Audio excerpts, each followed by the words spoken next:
O que define um herói? Sua moral e senso de dever de usar seus dons para ajudar aqueles que precisam de sua ajuda, ou a imagem que as pessoas têm de sua figura como se ele fosse quase que uma celebridade e só tivesse seu heroísmo validado pelo público? Isso é um questionamento bem sutil no arco do Senhor Incrível, que nos faz questionar por que de fato ele era um herói. A gente conhece ele como sendo um cara muito jovem, cheio de vida, alto, forte, provavelmente o herói mais forte de todos, mas depois dele deixar de ser um herói, ele fica exausto, calvo, gordo, completamente apático e indiferente com tudo. Nada era o bastante pro Beto, sua esposa não era o bastante, seus filhos não eram o bastante, sua vida não era o bastante. A única coisa que parecia ainda animar ele era reviver seus dias de glória como herói, pois quando ele faz isso, ele fica visivelmente melhor, porque ele acreditava fortemente que ser um herói era ser ele mesmo, pois esse era seu cerne. Mas voltando à pergunta do início do vídeo, o Senhor Incrível se encaixa em qual das duas descrições do herói? O cara que faz isso pelo dever ou pela fama?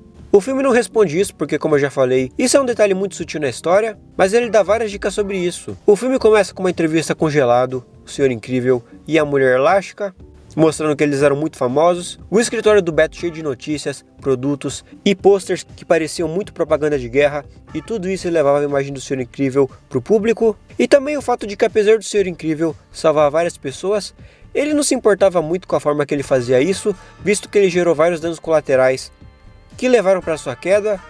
Então sim, é bem incrível que o Beto era um herói, não por responsabilidade ou dever, mas sim porque isso era seu super hobby, que o trouxe muita fama e glória, por ele ser essa super celebridade. Então, tendo estabelecido que o nosso herói era famoso, influente, poderoso e obcecado por sua função, e também obcecado por seu poder, não só poder de influência, mas também do seu poder físico, visto que era isso que dava força para lutar e ser um herói, e que após ele perder tudo isso, ele se tornou uma figura decadente, que tenta a todo custo reviver seus dias de glória e reafirmar a figura que ele era. Tendo isso em mente, naturalmente, o vilão seria o completo oposto do nosso herói, uma figura que agiria nas sombras, sem nenhum poder físico e que odiaria relações de poder, pois para ele o poder faz com que as pessoas temam os heróis e nada além disso. E essa ideia de personagem já foi muito bem explorada até fora do universo dos Incríveis. Nós temos o Ozymandias em Watchmen, com seu plano maluco da Lula bizarra, o Billy Bruto de The Boys também odeia os super-heróis por terem muito poder sobre todo mundo, e o Lex Luthor nesse novo filme do Superman também tem um pouquinho disso.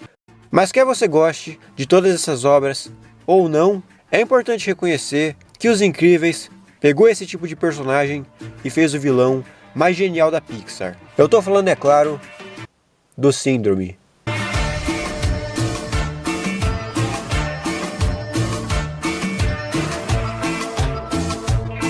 É até difícil começar a falar do Síndrome. No meu primeiro vídeo, eu falo dele por muito pouco tempo, porque eu acredito que o personagem é tão bom, mas tão bom, que ele merece um vídeo só dele. E também porque eu queria fechar uma trilogia de vídeos de Os Incríveis, sem ter que esperar até 2028. E se eu pudesse definir o Síndrome e seu arco em 3 palavras, elas seriam raiva, poder e inveja. É muito legal que o grande vilão da história já é introduzido logo no começo do filme, porque tu nem desconfia que esse baixinho irritante vai ser a grande ameaça da história. Também é muito bom que o vilão do filme já é um personagem que logo de cara já tem uma ligação muito forte com o nosso herói. Isso é uma técnica narrativa muito utilizada em filmes de herói da época, como o Homem-Aranha do Tobey e o Batman do Bale. É um negócio bem, entre aspas, manual do roteiro, mas que funciona muito bem porque passa a sensação de narrativa fechada e que tá tudo muito bem amarrado. E como eu falei no meu vídeo passado, essa reviravolta do Bochecha é realmente uma surpresa muito boa, porque o filme não te dá nenhuma dica sobre isso. Você tem essa surpresa junto com o Senhor Incrível, e é uma reviravolta que funciona muito bem, porque nem você, e muito menos o Senhor Incrível, esperando um negócio desse. Mas para entender porque o Síndrome é um vilão tão bom, a gente precisa primeiro entender o paralelo dele com o Senhor Incrível, que é a grande ironia no arco do Beto. A gente já é apresentado ao grande vilão da história logo nos primeiros minutos da história.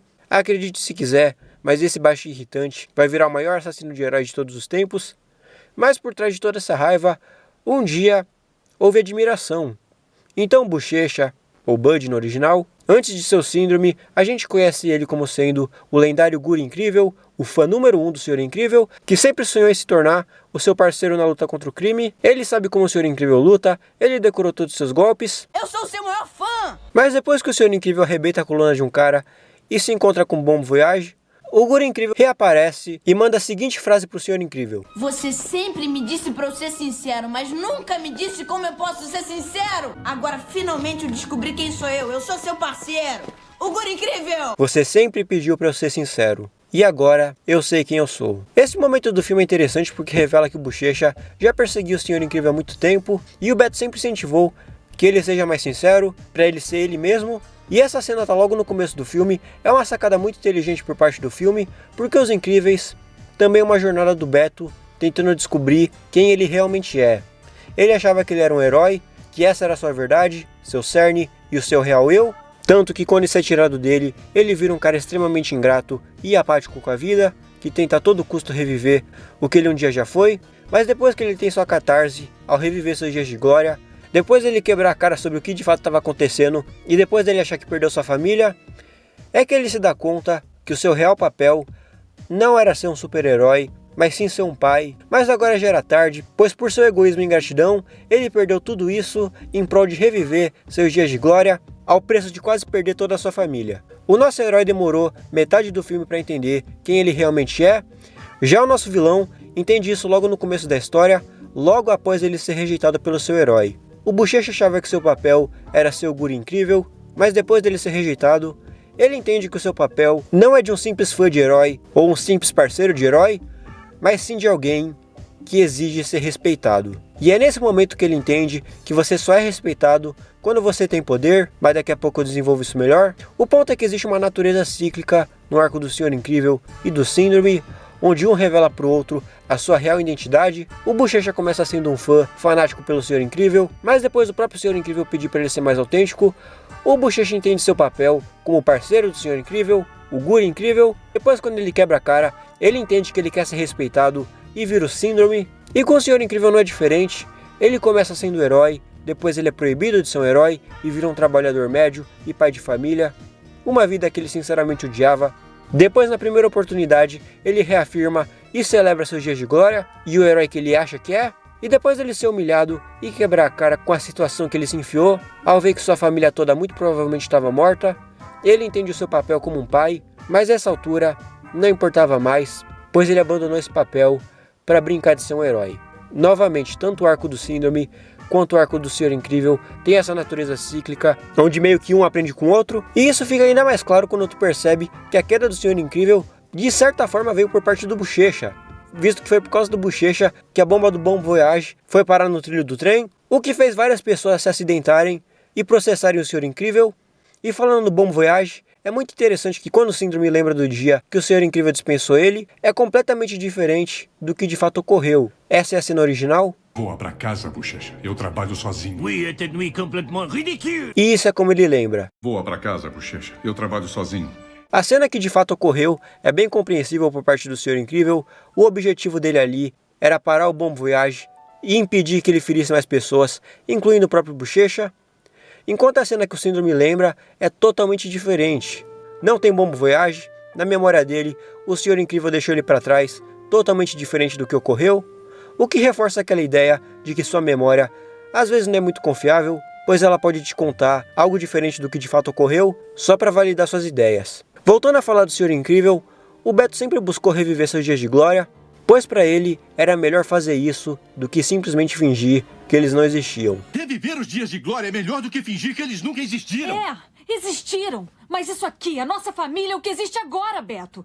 Então, como o Beto é esse cara tão preso ao passado e que a todo custo tenta revivê-lo e celebrá-lo, na primeira oportunidade que ele teve de voltar a ser um herói, ele não pensa duas vezes e abraça com tudo essa oportunidade.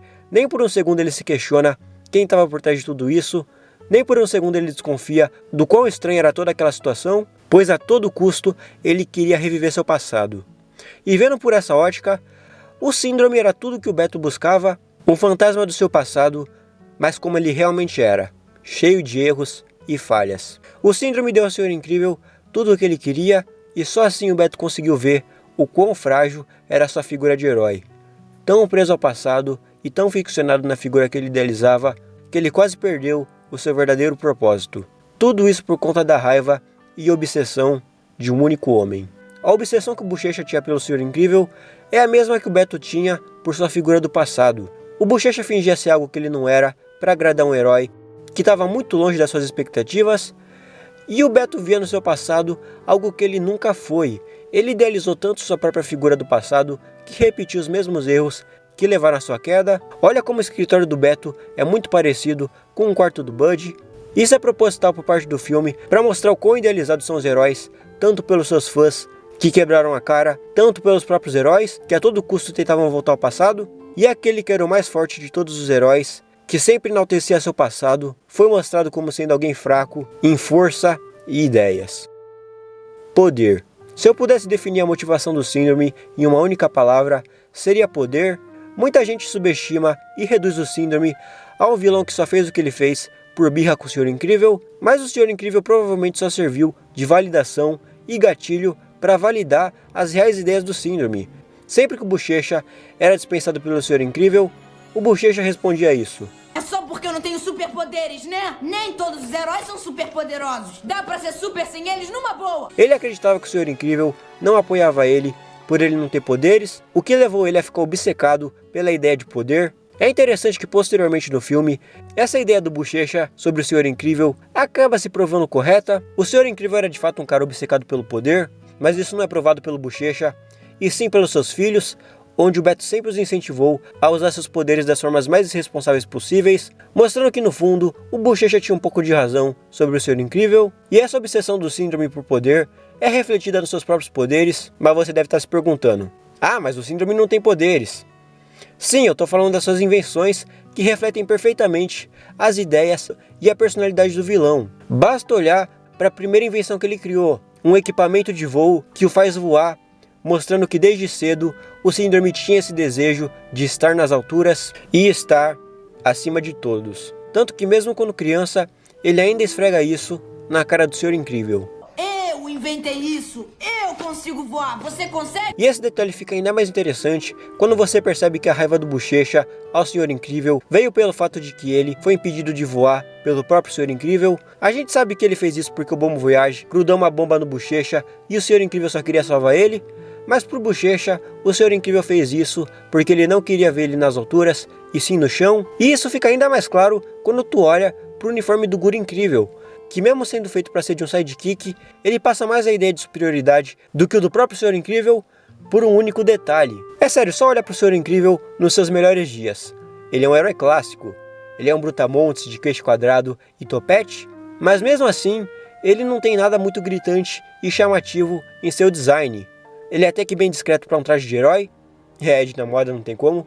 E o traje do Guri Incrível também segue uma ideia parecida, exceto pelo fato que ele fez questão de colocar uma capa no seu traje. A capa, que além de ser um dos signos mais óbvios a respeito de super-heróis, também é o signo mais que óbvio para superioridade. Detalhe esse que ele fez questão de manter no seu traje de vilão, mostrando que ele nunca mudou, ele sempre se sentiu superior, ele só precisava de algo para validar suas ideias, e esse algo foi o próprio Senhor Incrível. Novamente, as criações do Síndrome reafirmam a superioridade do personagem, e isso não está só no seu equipamento de voo, energia em ponto zero, que subjuga tudo que ele quer, não importa o quão forte o alvo seja, essa coisa vai ser parada por ele, e principalmente uma máquina construída e treinada única e exclusivamente para matar, programada de modo que ela aprende com os padrões dos alvos, para que se por um acaso ela for destruída, que a próxima não cometa os mesmos erros que levaram à destruição da antecessora. Toda uma fila de heróis que foram assassinados e sacrificados, tudo para deixar a máquina capaz de derrotar um único homem, o Senhor Incrível. Esse é o nível e o quão longe o Síndrome estava disposto a ir pela sua obsessão pelo Senhor Incrível, mas não só por obsessão, ele também queria provar seu ponto. Como eu já disse, depois de ter sido rejeitado pelo Senhor Incrível, o Síndrome desenvolveu um ódio profundo a relações de poder e a quem tem muito poder, tanto porque ele achava que o Senhor Incrível o rejeitou por ele não ter poderes, tanto porque na mente dele ele foi humilhado por aqueles que tinham muito poder. Segundo o próprio Síndrome, o poder não faz com que as pessoas respeitem os heróis, mas sim os temam, pois eles são uma ameaça. Aí, agora você me respeita, porque eu sou uma ameaça. É assim que funciona. Tem uma porção de pessoas, até países, que querem respeito e pagariam qualquer preço para chegar lá. É o que eu falei antes. Após ele começar a odiar o Senhor Incrível, o Bud entendeu que o seu real eu não é o Guri Incrível, um simples ajudante, um simples buddy, e sim alguém que quer ser respeitado mas não só isso, ele quer que todos que não possuem poderes sejam respeitados, e a forma que ele achou de fazer isso foi enriquecer, vendendo armas para o governo e até para outros países, eliminar aqueles que tinham muito poder e, por fim, vender suas invenções para todo mundo, para que todos possam ser super, para que todos possam ser especiais e para que todos sejam respeitados. Todo mundo pode ser super! E aí, quando todo mundo for super... ninguém vai ser mais. E eu genuinamente fico em dúvida se o filme condena ou não essa filosofia de ódio ao poder do Síndrome.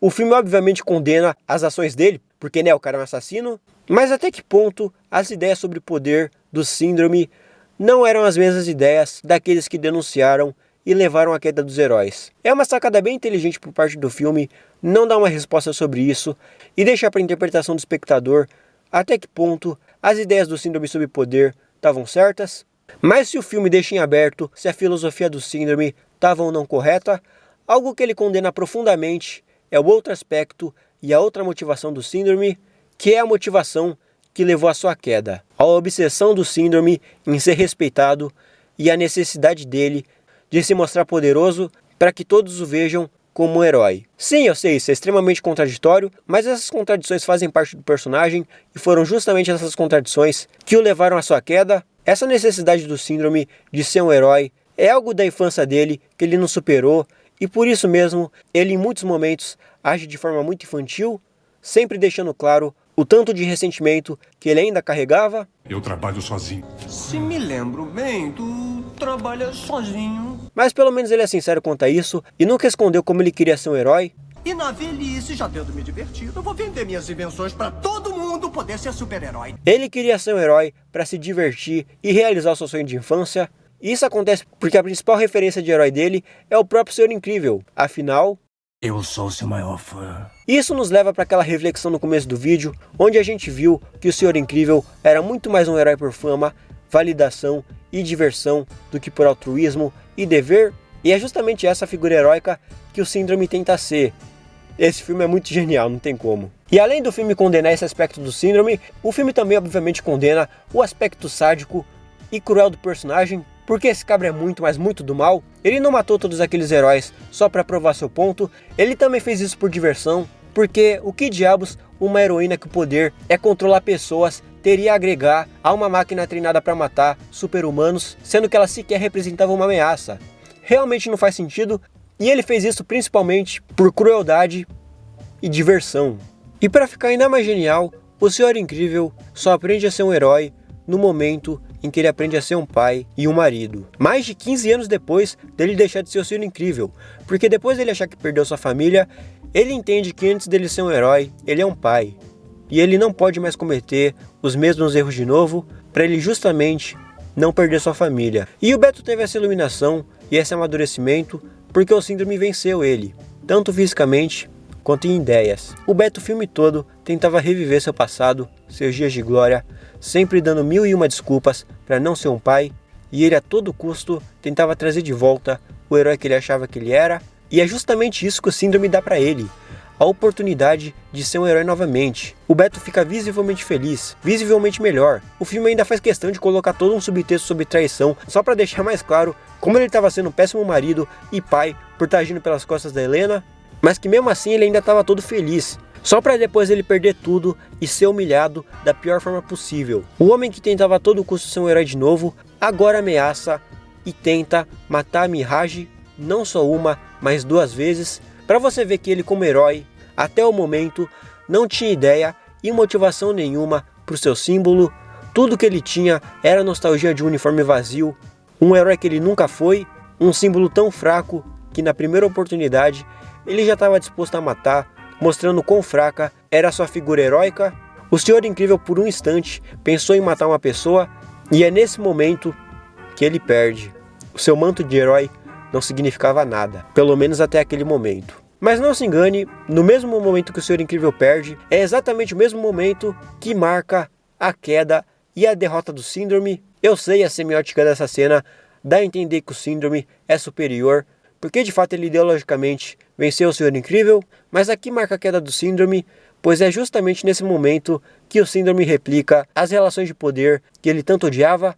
Note como o Senhor Incrível estava mirando no Síndrome e a Mirage salva ele. O Síndrome, ao invés de tentar salvar ela, ele prefere mostrar superioridade para provar seu ponto, que sinceramente nessa altura ele já tinha provado, então não tinha para que ele fazer isso. O que mostra que ele preferiu replicar o desdém que fizeram com ele do que salvar a Mirage, que tinha acabado de salvar ele. Essa é a contradição fatal no arco do Síndrome que marca a sua queda. O cara que odiava relações de poder acabou replicando elas. Mas falando da Mirage, é muito interessante a forma que ela descreve o Síndrome. Ele tem paixão pelo poder. E eu também. É uma fraqueza partilhada.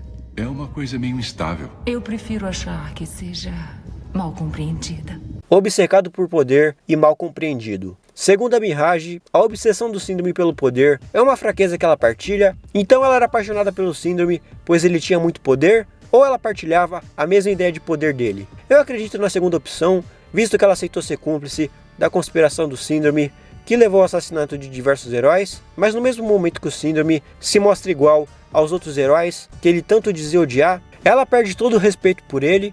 Eu acredito que a Mirage também odiava o poder, assim como o Síndrome, mas como ela mesma disse, ela também dava muito valor à vida. Por isso todo aquele papo sobre o solo vulcânico. E aí que tá, esse valor à vida é algo que o Síndrome nunca teve, porque primeiramente ele é um psicopata, e segundamente, não existe segundamente, ele aprendeu a ser um herói com a versão mais orgulhosa do Senhor Incrível. Só que aí que tá, mais de 15 anos do Senhor Incrível se aposentar, após toda a sua crise de identidade e familiar, e principalmente após o Síndrome ter o derrotado, ele entendeu o seu real papel, o seu real cerne. Não dá pra te perder outra vez! Eu não tô forte ainda. E agora ele vai se esforçar ao máximo para não repetir os mesmos erros, para não perder sua família de novo. E no momento que o Beto entende o seu papel como pai, é que ele aprende a ser um herói melhor e ele consegue derrotar a versão mais poderosa do Omnidroid, o Omnidroid versão 10.